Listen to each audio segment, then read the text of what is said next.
lost, but not forgotten. I am an old man now, but I will never forget that day. It was many years ago when I was a young man. Life was simple, but I often felt lonely. I had no family and lived in a small room in the city. I spent most of my days working and walking alone in the streets. One rainy evening, I was walking home from work. The streets were wet and the air was cold. I pulled my coat tighter around me and kept my head down.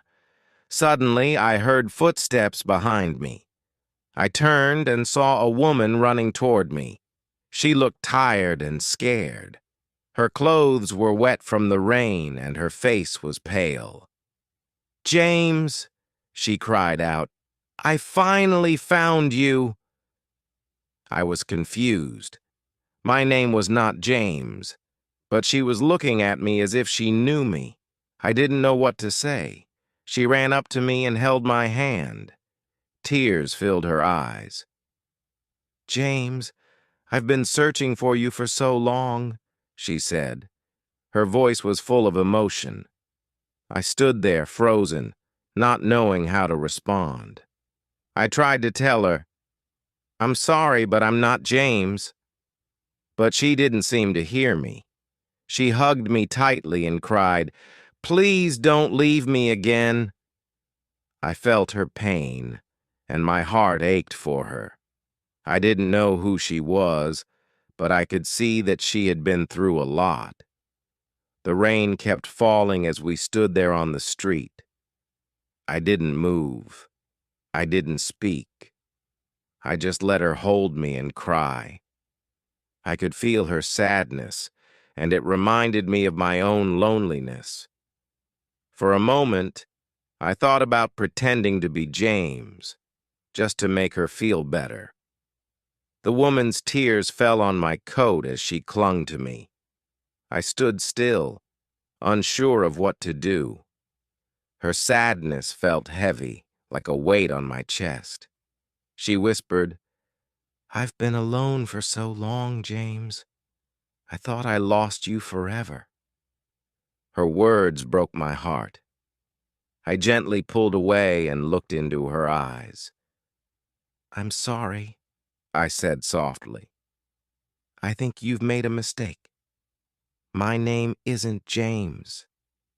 Her face changed. Confusion replaced her hope. She stared at me, trying to understand. "No," she said, shaking her head. "You look just like him. You must be James. You can't be anyone else?" Her voice was desperate. I could see the pain in her eyes, and it made me feel guilty, even though I had done nothing wrong. She took a step back and wiped her tears. The rain was still falling, and her hair was soaked.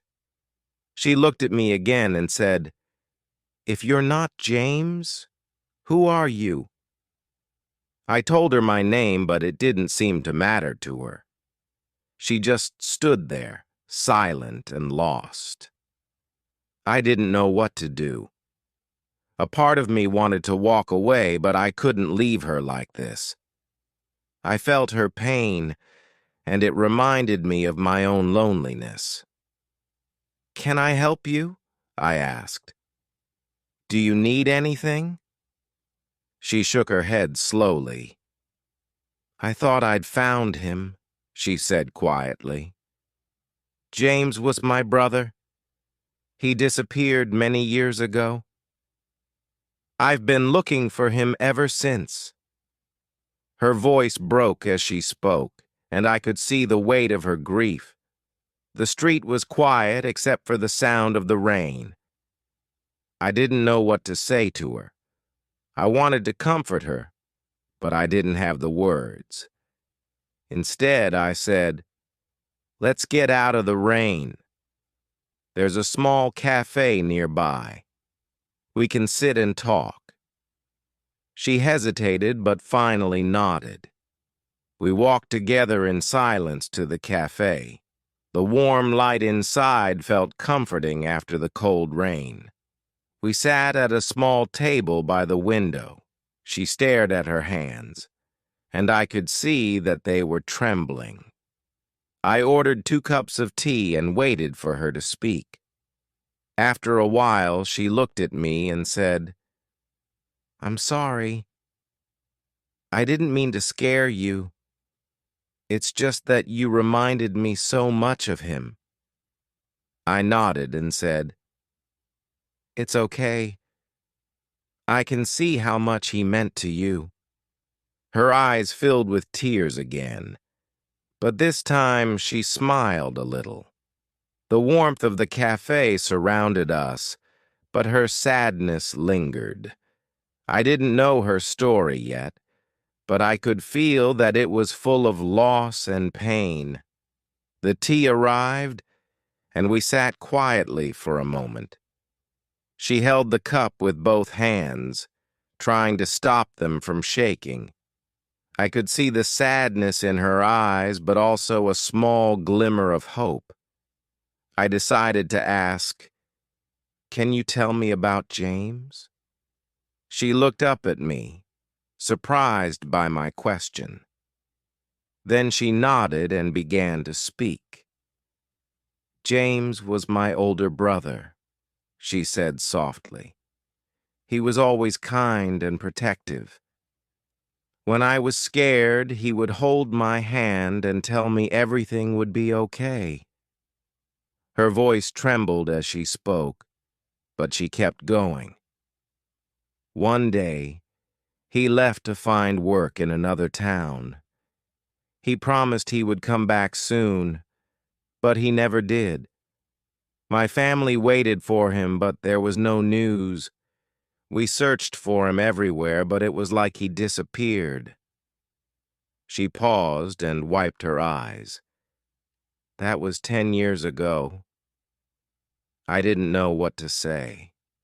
Her story was full of pain and unanswered questions. "I'm so sorry," I said. "It must have been so hard for you and your family." She nodded and said, "It was. My parents passed away a few years later, still hoping he would return." Her words hit me deeply. I thought about how lonely she must have felt all these years, searching for someone she loved. I also thought about my own life and how I had no one waiting for me. In that moment, I felt connected to her pain. She looked at me and said, "When I saw you on the street, I thought my prayers had been answered. You look so much like him. I thought it was finally over, but now—" Her voice trailed off, and she stared at her tea. I wanted to help her, but I didn't know how. "Do you have anything that belonged to James?" I asked. "Maybe something that could help you remember him?" She reached into her bag and pulled out an old photograph. The picture was faded, but I could see a young man smiling with a little girl beside him. She pointed to the man and said, "That's James, and that's me when I was a child." I looked closely at the photo and felt a strange mix of emotions. The man in the picture did look a little like me, but I could also see how different we were. I handed the photo back to her and said, "You've been so brave to keep looking for him all these years. Not everyone would have the strength to do that." She smiled weakly and said, "I don't know if it's bravery or just desperation. I can't let go of the hope that he's still out there somewhere." The cafe grew quieter as the evening went on.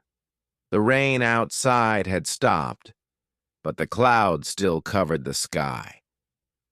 I sat with her, listening to her story and feeling her pain as if it were my own.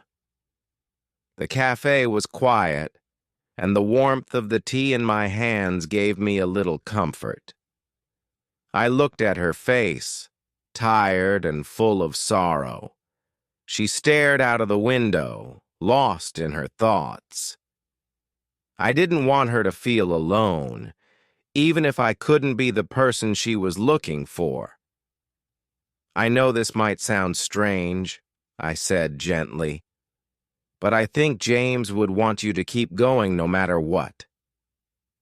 She turned to me with a small, sad smile. You think so? She asked. I nodded. If he loved you as much as you loved him, he would want you to be happy, even if he couldn't be here. She sighed deeply and said, I've tried to move on, but it's so hard. Every time I see someone who looks like him, my heart skips a beat. I think maybe this time it's him, but it never is. Her voice broke as she finished speaking, and I felt a deep sadness in my chest. I hesitated before asking, Have you ever thought about what you would say to him if you found him?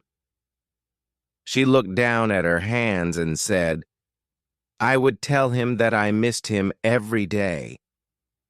I would tell him that I forgave him for leaving and that I just wanted to see him one last time. Her words stayed with me. I thought about the people I had lost in my own life. There were so many things I never got to say to them. Sometimes, I said slowly, we carry the weight of things we can't change. But even if James isn't here, the love you have for him is still real. That love will never leave you. She nodded, and for the first time she looked a little calmer. Maybe you're right, she said. Maybe it's time to stop searching and start remembering him in my heart. Her words felt heavy, as if she was letting go of a burden she had carried for years. We sat in silence for a while, listening to the sound of the rain outside. I didn't know if I had helped her, but I hoped that sharing her story had eased her pain, even just a little. As the evening grew darker, she reached across the table and took my hand. Thank you, she said softly. Thank you for listening. I don't know why, but talking to you feels like talking to him. Maybe that's what I needed all along. I felt a lump in my throat and managed to say, I'm glad I could help. She smiled, a real smile this time, and it warmed the cold corners of the cafe. When we finally left the cafe, the rain had stopped, and the streets were quiet. She looked at me one last time and said, I will never forget this night.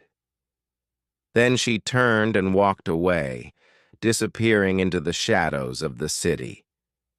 I stood there for a long time, watching the empty street. My heart was heavy, but also full. I knew I would never forget her story or the pain in her voice. It was a reminder that even strangers could share something deep and meaningful. After she left, I stood in the quiet street for a long time. The air was cold, and the ground was still wet from the rain. I thought about everything she had told me. Her story stayed with me like a weight in my heart. I didn't know her name, but I felt like I had known her forever. When I walked home that night, the city felt different. The lights seemed dimmer, and the streets were empty. I couldn't stop thinking about her. I wondered if she was safe, if she had somewhere warm to stay, or if she was walking through the city alone. When I reached my small room, I sat by the window and looked out at the dark sky. The stars were hidden by clouds, and the world seemed quiet. I couldn't shake the image of her sad eyes and trembling hands. I wished I could have done more for her. Over the next few days, Her words echoed in my mind. She had spent years searching for someone she loved, only to find herself lost in the process. It made me think about my own life. I didn't have anyone waiting for me, and I had spent so many years feeling invisible. One evening, I decided to visit the cafe again. I sat at the same table where we had talked, hoping she might come back. The waiter recognized me and asked, "Waiting for someone?" I nodded but didn't explain. I just sat there, staring at the empty seat across from me. Hours passed, but she never came. As I walked home, I realized she had given me something without even knowing it. Her story, her pain, and her hope had reminded me of something important: the power of connection. Even though we were strangers, we had shared a moment that would stay with me forever. That night, I took out an old notebook I hadn't used in years. I started writing about her search for James, and about how her story had touched me. The words came slowly at first, but soon they flowed like a river. Writing about her felt like a way to keep her memory alive. As the days turned into weeks, I found myself looking at people differently. I wondered about their stories, their losses, and their hopes. I realized that everyone carries something with them, even if they don't show it. I never saw her again, but I often thought about her. I hoped she had found peace, that she had stopped searching and started healing. And I hoped that, in some small way, our meeting had helped her let go of the pain she carried for so long. Sometimes I still sit by the window in my small room, looking at the stars and wondering where she is. The memory of that rainy night stays with me, reminding me that even brief encounters can leave a lasting mark on our hearts. Years have passed since that rainy night, but I still think about her. I never learned her name, but her story became a part of me. Sometimes I wonder if she ever found peace, if she ever stopped searching for James. I like to believe that she did. Her words stayed with me, especially what she said about love and hope. "I can't let go," she had told me. At the time, I didn't fully understand her pain, but now, as an old man, I understand it more than ever.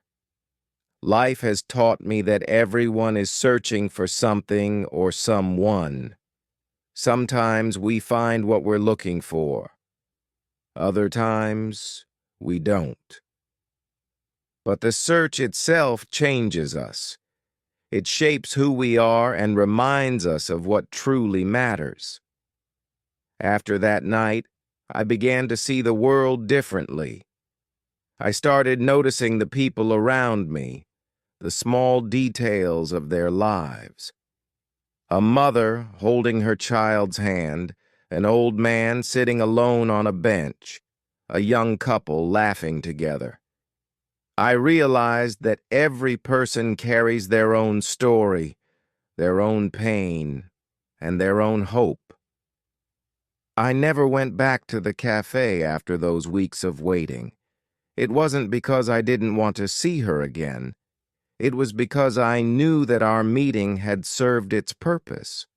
She had given me a gift without realizing it, the gift of understanding the power of connection. Over the years, I wrote her story many times in my notebook. I added details, imagined her life, and tried to capture the emotions of that night.